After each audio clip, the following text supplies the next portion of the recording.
Rajiv will always be remembered for ensuring respect to the environmental dimensions of development. At the national level, he established the Ministry of Environment to ensure that environmental conservation is integrated into project planning, and the costs of conservation are regarded as an essential component of the costs of development. Development must relate to science, and science must relate to development. It's only then that we will be getting the answers, we'll be getting the speed of development that we are looking for. His love for sports was unique. Much before he became Prime Minister, when India hosted the Asian Games in November 1982, the commitment made years earlier to build the stadia and other infrastructure was fulfilled. He always understood the importance of communication through sport. His great success of the Asian Games here, held for the first time in New Delhi, was a raving success. I was honored to carry the torch given by him at those games here to light the flame.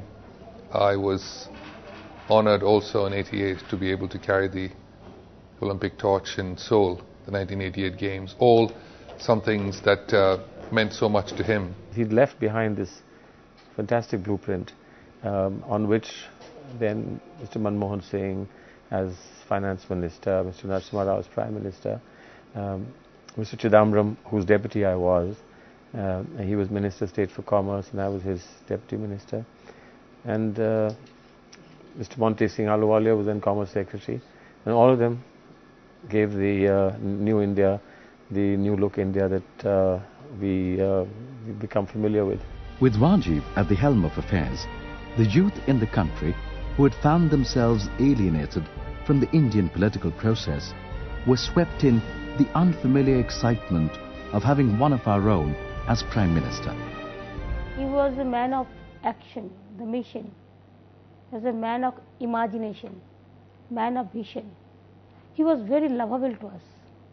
Whenever we have anything to say to him, he used to just tell us, okay, hum kar denge. Bolo kya chahiye. I was appointed All India Youth Congress General Secretary because of him. He told me, because my background was from student politics. So he said, no, you do the youth job. I said, I am not from youth politics, I am from the student politics. He said, no, you join this youth politics and all this. In every step, Rajiv seemed determined to stem the drift, to find urgent solutions to the perennial problems of India. One of the things that always struck me is that the Indian foreign policy establishment was always hopelessly anti-American.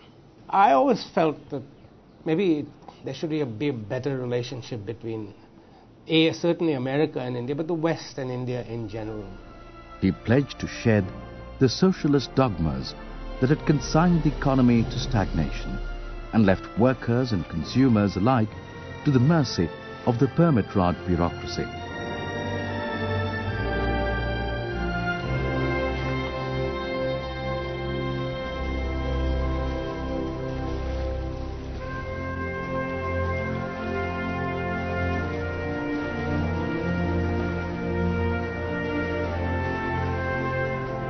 He had seen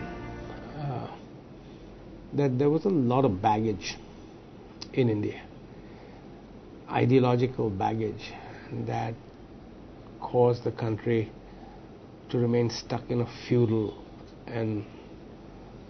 culture of poverty. He lowered the voting age to 18 years amidst an outrage of old-style politicians who opposed this vehemently in Parliament. 18 बरस के नौजवान को voting right दीजिए। उस वक्त हम सब उनकी कैबिनेट में थे और ज़्यादातर लोगों की राय थी कि नहीं देना चाहिए। तो राजीव जी का जवाब था कि भले ही हमें वोट ना करे आज का नौजवान, लेकिन आज के नौजवान को कल के भारत की जिम्मेदारी संभालने के लिए ये ताकत देना पड़ेगी। In place of the tired reiteration of sterile slogans, he spoke of liberalization, of technology, of modernity, of moving India into the 21st century.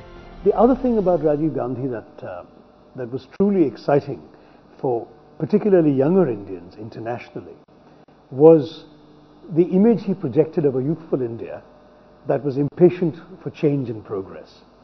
Living as I did in Geneva and New York during his prime ministership, I saw that when he came and he spoke, the reaction of others, the impact he had on people of other countries, was tremendous for all of us. I mean, we all felt that somehow this was a young India on the march, an India that was determined to change. He even chose to assail the corruption and complacency that had made the party atrophy to an unresponsive behemoth. Nor did the politicians themselves escape his cleansing fervour. Rajiv ji made me a PCC president in the year 1983. When I was just 33-year-old, Rajiv ji thought that bringing in a youngster like me would galvanize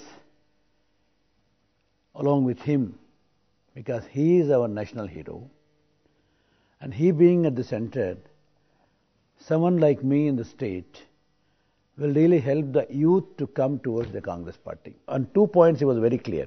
One is that the benefits should flow down to the common man, and there should not be any middleman or any squandering in this flow. He shunted aside the old-timers and brought in fresh professional faces from the private sector. I think he had a very powerful sense that if you shut yourself off from influences from the outside, you will not actually get the best. And the fact of the matter is, he knew that in a modernizing India, there was a lot of talent outside the government. And that if you wanted, in any area, if you wanted, let's say, the best Indian knowledge, you wouldn't necessarily be sitting in the government. Rajiv ji not only inspired the industry, but also a lot of youngsters to come into politics. Prior to that, politics means retired people, or after you've done with your career, you move into that. But not anymore. People at 26, at 30 are coming and join the mainstream from different walks of life. It's all because Rajivji's motivation and inspiration. However, Rajiv's success brought its set of problems within the party. Senior congressmen soon forced him into a situation where it was back to business as usual, with politics being elevated above performance.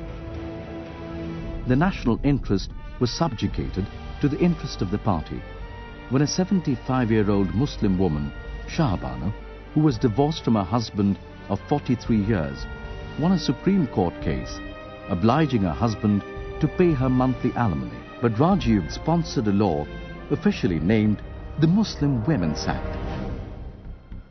He placed Muslim widows outside the purview of the country's civil codes. Although he had initially taken a different view, but he was persuaded by the opportunists in his party that it would cost Congress its Muslim vote bank. I often felt that I think that Rajiv Gandhi lost the 89 elections because he was focused on what was good for the country and less focused on what was good for the party.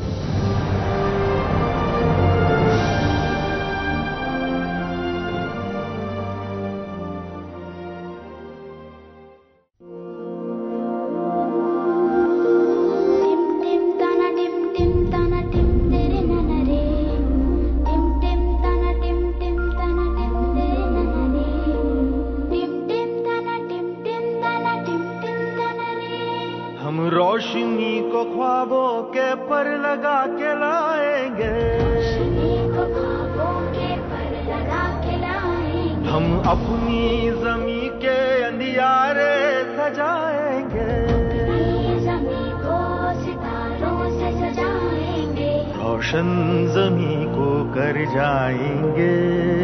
हम हैं JP group, no dream too big.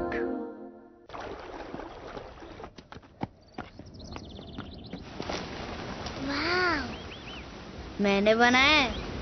ना बड़ा, कैसे बनाया? अरे कुछ नहीं, बड़े बड़े पत्थर लिए, उन्हें ऐसे से रखा और बन गया डैम। देखेगी, ये मेरे इशारों पे चलता है। 1 2 3। 1 2 3।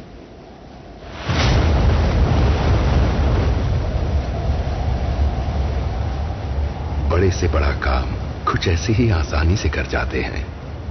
हम हैं JP group, no dream too big. बोल उस छोटी पे क्या बनाऊं?